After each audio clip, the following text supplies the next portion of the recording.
दोस्तों नमस्कार।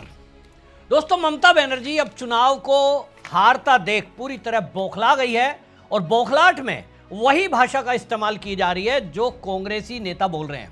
कांग्रेस के मल्लिकार्जुन खड़गे ने अभी कुछ ही दिनों पहले एक चुनावी सभा में ये कहा था कि मुसलमानों से आह्वान किया था कि अगर आपके सामने कोई जहरीला सांप आ जाए तो नमाज छोड़कर भी उसे मारना चाहिए।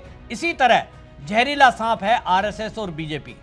मुसलमानों को खुश करने के लिए मल्लिकार्जुन खड़गे ने जो ये जुबान बोली, इसके पूरे देश में निंदा हुई, लेकिन इससे टीएमसी को कोई फर्क नहीं पड़ता क्योंकि ममता बनर्जी भी उसी रास्ते पर चल रही है जो कांग्रेस का रास्ता है, तुष्टीकरण, और वो भी मुस्लिम तुष्टीकरण।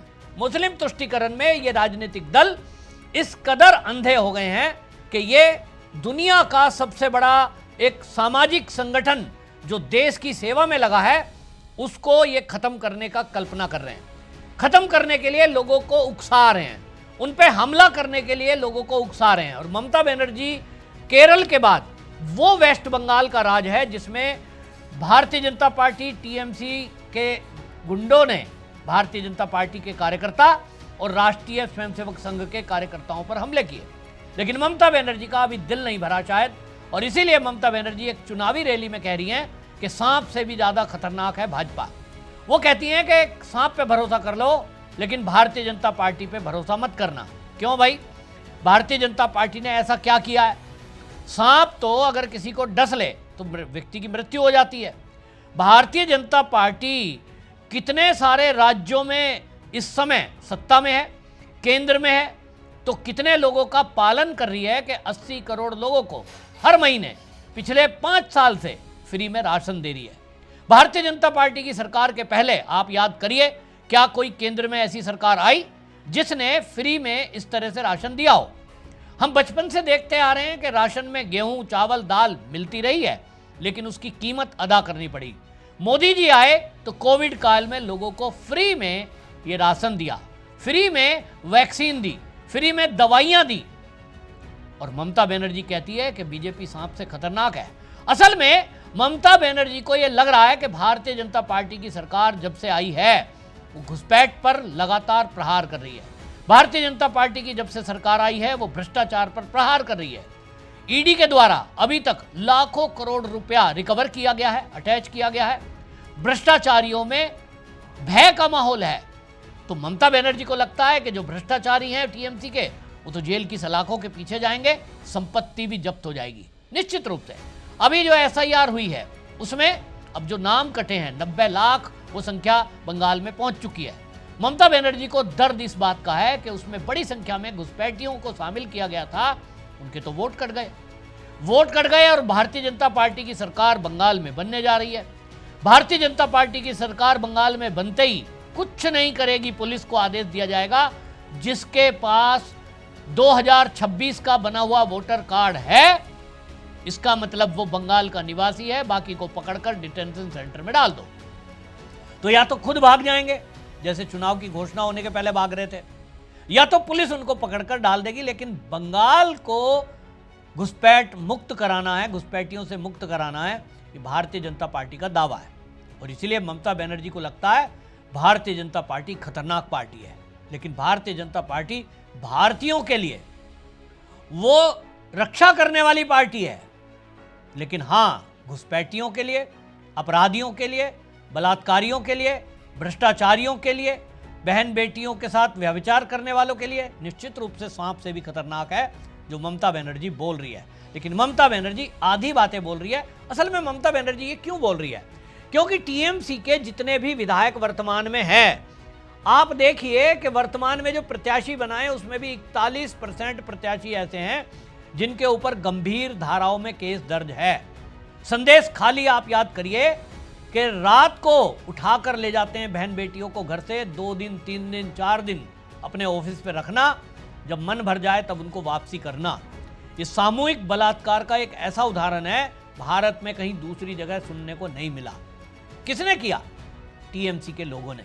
आर्जिकल मेडिकल कॉलेज से जुड़ा हुआ बलात्कारी जिसने हत्या भी कर दी, किसने किया? टीएमसी के जुड़े हुए कार्यकर्ता ने। और ऐसे अनेक घटनाएं बंगाल में हो रही हैं जिस पर कोई पुलिस सुनवाई भी नहीं करती है, क्योंकि अपराधी कहीं ना कहीं टीएमसी से जुड़े हैं अगर, तो पुलिस एफआईआर भी दर्ज नहीं करती। और इसलिए ममता बनर्जी बौखला गई है। ममता बनर्जी की बौखलाहट इसी से समझिए कि अब वो चुनावी सभा में ये कह रही हैं कि असम में जो अभी वोटिंग हुई है उसमें पूरी जो एक ट्रेन है वो यूपी से भर के आई थी और वोट कास्ट करके गई। भाई ममता बनर्जी, अभी एसआईआर हुआ है, एसआईआर होने में जो फर्जी नाम है वो वोटर लिस्ट से कट गए हैं। अगर ट्रेन भरकर फर्जी लोगों की यूपी से असम में आई है और आपको डर लग रहा है कि बंगाल में भी आएगी, तो आप सोचिए कि आपके जो कार्यकर्ता खड़े होंगे, वो जो आईडी का मिलान करेंगे, जो वोटर लिस्ट में नाम चेक करेंगे, वो कहां से होगा? यूपी से कोई बैठकर गाजियाबाद से, कोई साहिबाबाद से और बंगाल में आ जाए वोटिंग के दिन, क्या वो वोट कास्ट कर सकता है? उत्तर है नहीं। हाँ, यूपी से ट्रेन भर के गई है, कार्यकर्ता गए हैं, भारतीय जनता पार्टी के कई सारे विधायक, जिनमें से मैं भी कईयों को जानता हूं, वो बंगाल में लोगों को समझाने में लगे हैं कि बंगाल में किस तरह से टीएमसी जो सरकार है वो देश के लिए खतरनाक है, न केवल बंगाल के लिए, देश के लिए खतरनाक है। और इसलिए ममता बनर्जी की सरकार को उखाड़ फेंकना है। इस बात को समझाने के लिए ट्रेन भरकर कार्यकर्ता बंगाल में गए हैं, ये तो सच है। लेकिन आप ये भी देखना कि जिस दिन वोटिंग होगी, उनको आदेश दिया गया है, उसके 24 घंटे पहले वो सब के सब बंगाल छोड़ देंगे, क्योंकि नियम में बाहर का कोई व्यक्ति वहाँ क्यों रहेगा।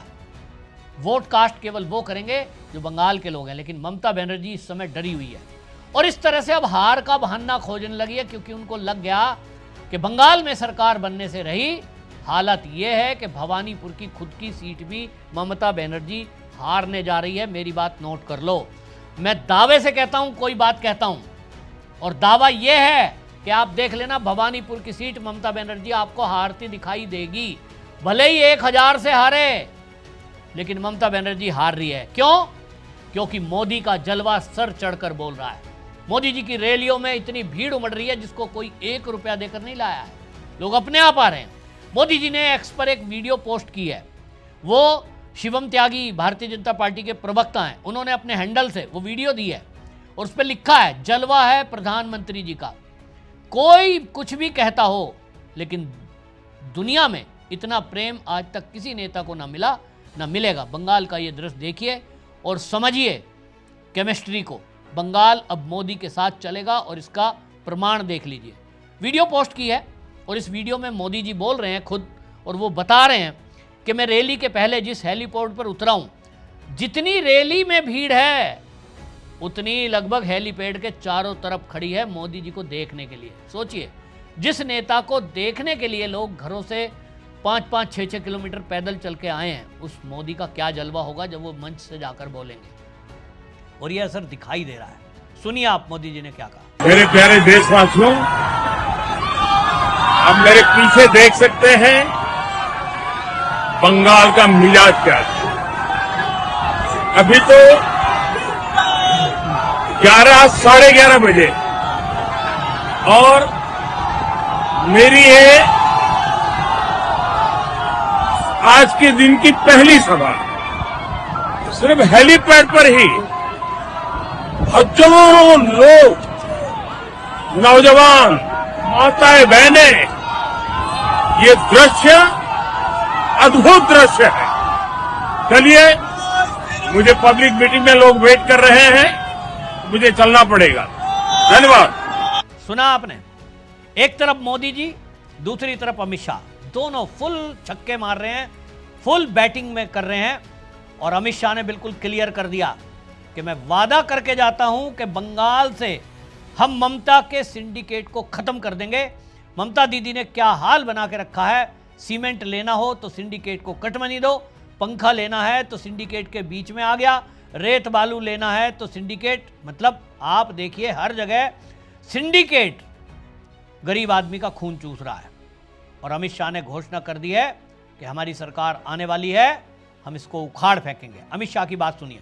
23 अप्रैल को कमल के निशान पर बटन दबा दीजिए, हमारे तीनों प्रत्याशियों को जिताकर भाजपा सरकार बना दीजिए। मैं वादा कर जाता हूं पूरे बंगाल से हम ममता की सिंडिकेट को समाप्त कर देंगे। क्या स्थिति बनाकर रखी है ममता दीदी ने? सीमेंट लेना है, सिंडिकेट को कट मनी देना है। पंखा लेना है, सिंडिकेट बीच में आती है। ईंटा लेना है, सिंडिकेट बीच में आता है। बालू लेना है, सिंडिकेट आना है। सिंडिकेट बंगाल की जनता का खून चूसने का ममता और भतीजे का शासन बना हुआ है। मैं आज यहां पर कहकर जाता हूं, औंधा विष्णुपुर वालों, एक बार ममता को उखाड़कर भाजपा की सरकार बनाओ, सिंडिकेट को उल्टा लटका कर सीधा करने का काम हम करेंगे। भाइयों बहनों, 15 साल तक बांकुरा की जो उपेक्षा करी है, इसका हिसाब किताब करने का समय आ गया है। यहां से नौजवानों को पलायन करना पड़ा, किसानों को अपनी उपज का दाम नहीं मिलता। यहां के आलू किसान 20 रुपया किलो से ज्यादा रेट से आलू जाना चाहिए, 2 रुपया भी नहीं मिलता, क्योंकि ममता दीदी का अहंकार कि हमारा आलू हम झारखंड उड़ीसा नहीं भेजेंगे, इसके कारण पूरे बंगाल के आलू किसान आज परेशान है। भाइयों बहनों, मैं वादा कर जाता हूं, विष्णुपुर वालों को भाजपा का मुख्यमंत्री बनते ही उसी दिन बंगाल का आलू ओडिशा, झारखंड और पूरे भारत में जाएगा। सुना आपने? तो एक तरफ मोदी और एक तरफ अमित शाह, इन दोनों की लोकप्रियता जिस तरह से बंगाल में दिखाई दे रही है, ममता बनर्जी इन दृश्यों को देखकर रात को सो नहीं पा रही है। उनको ये लग गया है कि बंगाल की जनता ने अब मन बना लिया कि ममता बनर्जी को उखाड़ फेंकना है और भारतीय जनता पार्टी को, आपको बता रहा हूं फिर से, 170 से अधिक सीटों के साथ सत्ता में वापसी लाना है, सत्ता में लाना है। आपकी इस पर क्या राय है? कमेंट में जरूर लिखिए, वीडियो शेयर करिए। वंदे मातरम।